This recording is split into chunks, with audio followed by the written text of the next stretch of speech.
Olá, boa tarde a todos. Muito prazer, meu nome é Andressa.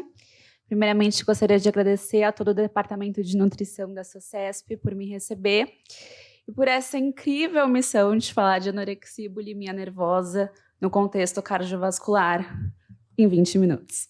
Vamos lá.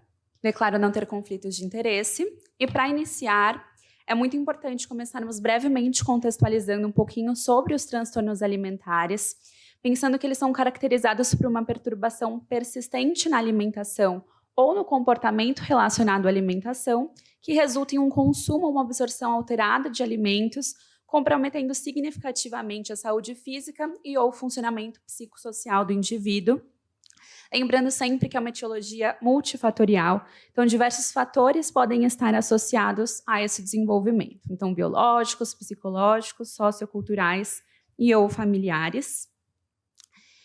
E quando pensamos em transtornos alimentares, frequentemente relacionamos com jovens, adolescentes, jovens adultos, principalmente público feminino, mas é importante ressaltarmos que qualquer indivíduo pode ser acometido por transtornos alimentares.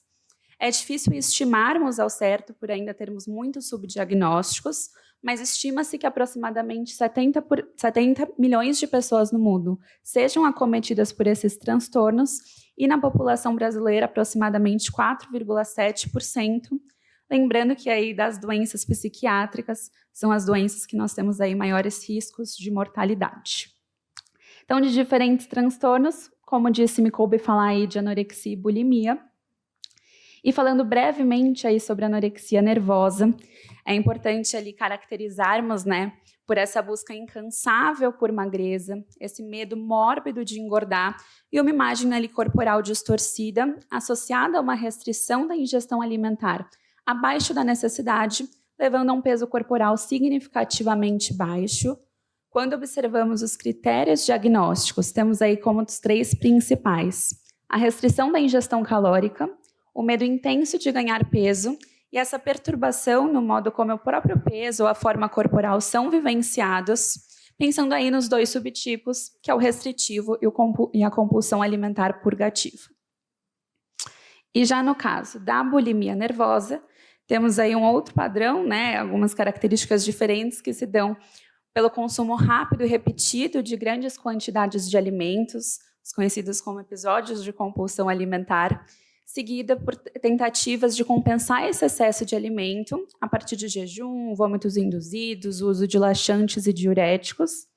E pensando que temos aí diversos critérios diagnósticos, 4 principais deles sendo episódios recorrentes de compulsão alimentar, pensando aí nesses episódios ocorrendo em média 1 vez por semana ao longo de 3 meses, esses incessantes comportamentos compensatórios inapropriados, sempre a fim de impedir o ganho de peso, e uma autoavaliação indevidamente influenciada pela forma e pelo peso corporal. Deixo aqui o Manual de Diagnóstico e Estatístico de Transtornos Mentais, o DSM-5, um material que utilizamos aí com frequência para entender um pouco mais desses transtornos psiquiátricos e tendo aí sobre diferentes transtornos alimentares. E qual ali a relação, então, desses transtornos com o contexto cardiovascular? Inicialmente peguei essa revisão sistemática, que é especificamente sobre anorexia. É uma revisão um pouquinho mais antiga, mais interessante da gente comparar posteriormente com dados recentes, também por ela ser bem completa. E aqui temos a primeira tabela do artigo, que mostra essas complicações divididas em 4 principais tópicos, que são as complicações estruturais, de condução e repolarização, de mudanças hemodinâmicas e vasculares periféricas. Aqui coloquei uma tabela traduzida e mais sintetizada, e é muito interessante porque quando observamos essas diversas complicações, não temos tempo para falar de todas especificamente, mas algumas delas, como por exemplo o derrame pericárdico, são mais raras agora que nos estudos recentes que estão sendo um pouquinho mais discutidas. A aterosclerose, por exemplo, é uma complicação que a gente precisa de mais estudos ainda para entender de fato essa correlação, e diversas delas, como síndrome do QT longo, dispersão do intervalo QT, ritmo de escape juncional, são muitas vezes causas secundárias a outras complicações primárias, como, por exemplo, a bradicardia e hipotensão. Por conta disso, foquei em trazer as duas principais que encontramos com maior frequência na literatura, iniciando aí pela bradicardia. Então, pensando na bradicardia, ali uma breve contextualização. É importante pensarmos nessa definição da bradicardia sinusal, pensando como um ritmo sinusal com uma frequência cardíaca abaixo de 55 a 60 batimentos por minuto. É um achado que, digamos, é quase universal na anorexia nervosa. E tanto quanto associamos a magreza com a anorexia nervosa na literatura, também temos uma associação de baixa frequência cardíaca nessa população, em decorrência aí de um peso corporal muito baixo e uma desnutrição avançada. E vemos a partir disso também uma grande discussão na literatura em relação ao aumento do tônus vagal em repouso. Aqui eu digo em relação a uma síndrome vasovagal, então uma alteração no sistema autônomo ali, e essa resposta nessas funções ali homeostáticas.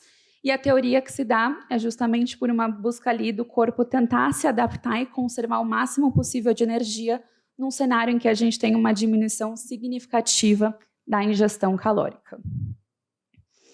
E no caso da hipotensão, é imprescindível considerarmos que esses pacientes eles tendem a ter variações circadianas anormais de pressão arterial. Então, tanto de pressão arterial sistólica e diastólica, elas tendem a ser reduzidas nessa população. Um ponto positivo é que a tendência, conforme a realimentação, é esses parâmetros serem normalizados. Então, em relação à hipotensão, aproximadamente ali em torno do 12º dia de realimentação, vemos esses níveis mais regulados. Porém, isso muda um pouquinho quando pensamos na hipotensão ortostática. Então, considerando aí a pressão do paciente associado à postura, né, ortostática. Então, são pacientes que, dependendo, ficam muito deitados ao se levantar, tudo isso precisa ser considerado, porque é um padrão de pressão que demora mais para ser regularizado. O que a literatura indica é que aproximadamente ali, quando o paciente atinge 80% do seu peso corporal ideal, é quando, de fato, nós temos mudanças significativas nesses parâmetros.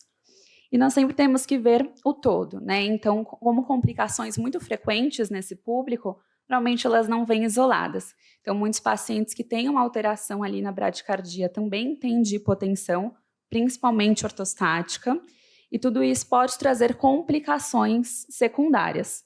Então, vemos que a bradicardia sinusal, associada a essa variação de pressão arterial ortostática, mais uma sensibilidade alterada dos barroreceptores, que são esses mecanorreceptores, com a função de regular essa pressão arterial, podem levar a síncope, né, ao famoso desmaio, mas lembrando que também o desmaio em pacientes com anorexia nervosa não é só um desmaio ou muitas vezes um episódio isolado, ele pode estar associado a maior risco cardiovascular, principalmente se associado a outras complicações, como, por exemplo, as convulsões. Então, no caso de pacientes com episódios de síncope, convulsões, por exemplo, já são pacientes que devem ser brevemente internados para um acompanhamento específico, porque eles têm um maior risco de arritmia ventricular maligna.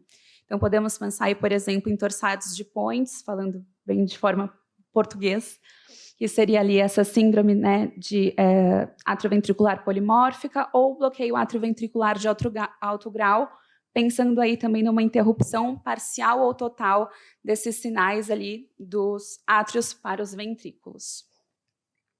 E já nessa revisão sistemática mais recente, de 2023, é bem interessante porque traz dados de outros transtornos alimentares, mas foquei aqui principalmente na anorexia e na bulimia.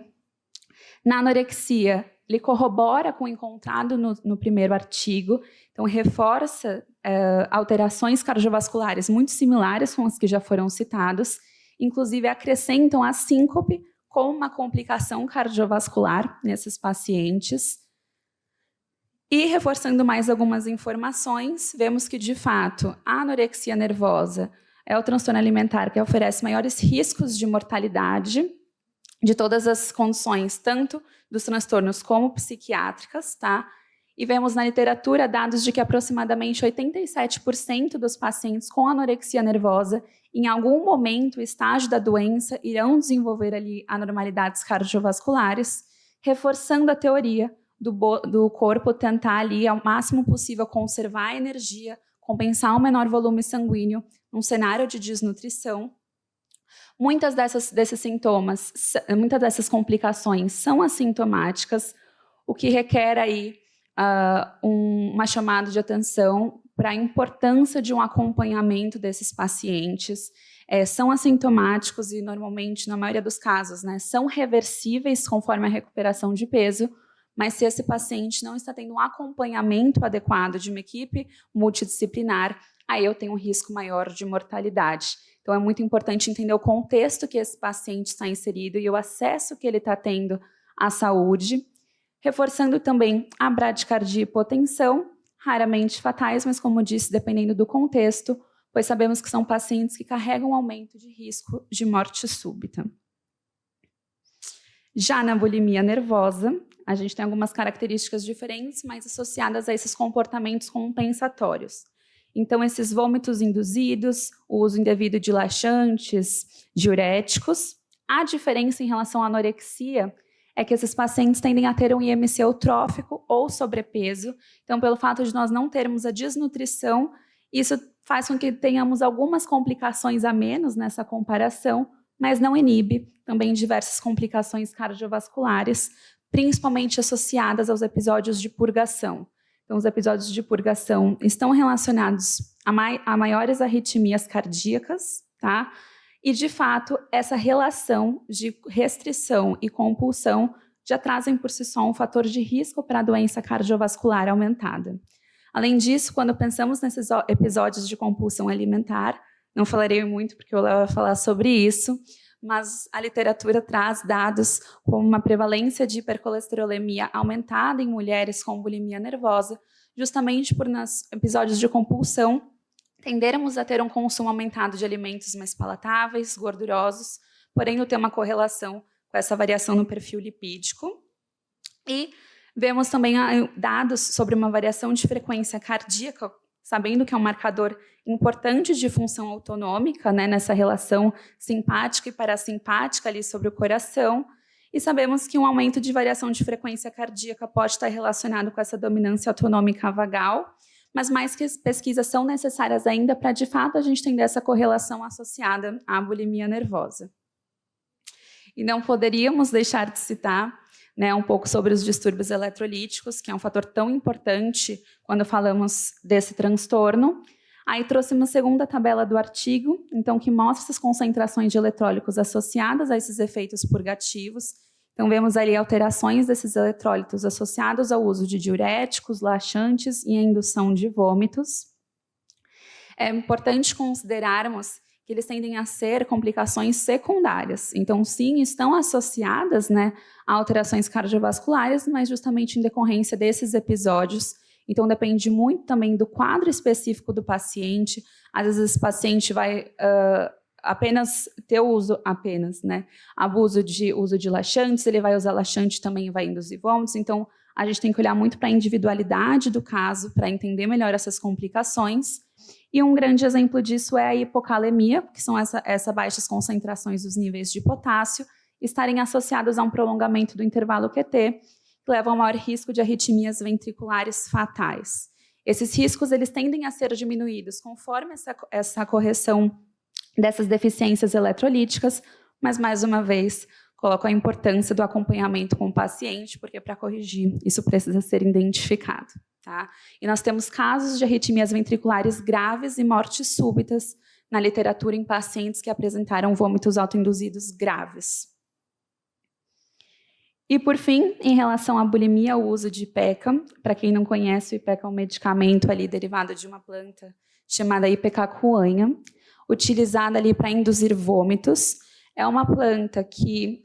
esse medicamento já veio ali desde 1600 e bolinhas, tá? Ele veio ali da Europa, hoje ele já foi muito utilizado no Brasil para diversas funções, mas ele foi proibido e não recomendado em diversas jurisdições, justamente por ele ter um potencial tanto de toxicidade e de abuso, principalmente em pacientes com transtornos alimentares. Então, hoje temos diversos estudos na literatura que associam esse medicamento a uma lesão no miocárdio, devido a um composto ativo chamado emetina, que tem propriedades cardiotóxicas específicas associadas ao desenvolvimento de miosite e cardiomiopatia.